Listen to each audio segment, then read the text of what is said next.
Why should you be Pennsylvania's next senator? I have the experience of doing the job, by serving in the House. I have worked on all the important bills and voted for all the important bills that we need our next senator to vote for. So there's a long list because of the filibuster of bills backed up, things like the Voting Rights Act, or even the Women's Health Protection Act, which would put Roe v. Wade into law, and all the things that are in Build Back Better from the president. I voted for those things already. I've worked on the bills. I know the issues. But the other thing that I bring is I can win tough elections. I've done it 3 times in my races for the House. I've picked up a lot of votes in tough territory, and Pennsylvania is a big state where you need to be able to do that. You are known as more of a moderate. Can you represent the values of those progressive Philadelphia Democrats? Yes, I can.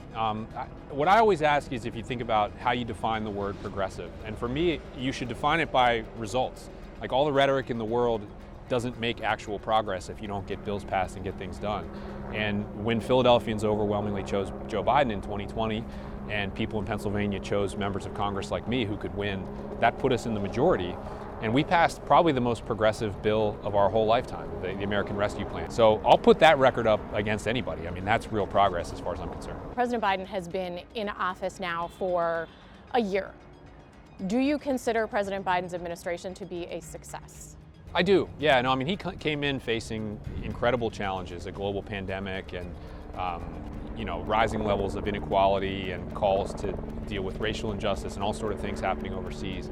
We added more jobs in the United States in 2021 than since World War II, since the New Deal. Economic growth is enormous. We've got a real challenge now with inflation, but I think that's a result of the pandemic, and we were all going to deal with it no matter what. So I think he's playing really well with a tough hand, and it's on all of us to try to keep it going. These problems aren't going to be solved overnight, unfortunately, but they can be solved. Let's talk about inflation. You say that's a result of the pandemic. Do you think that lawmakers, including yourself, take any responsibility for any of that, for the money that was sent out into the economy, like stimulus checks, for example?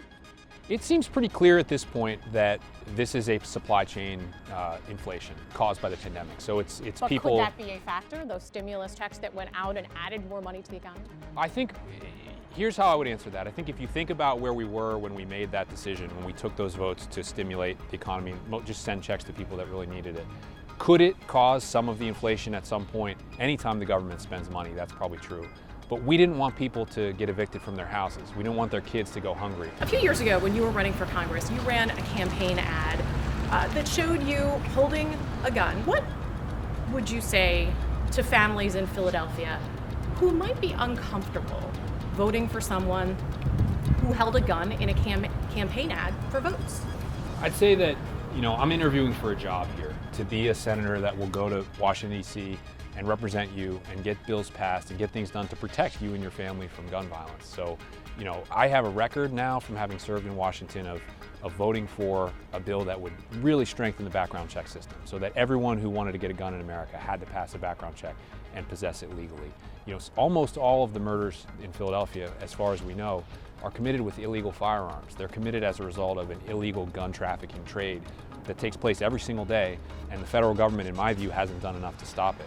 I used to prosecute people for doing that. So I do believe the Second Amendment's a real thing. Everybody has the right to own a gun, but nobody has the right to break the law. And what we need to do to protect families in Philadelphia are pass a lot of new laws and increase enforcement of those laws to try to protect people from illegal gun violence.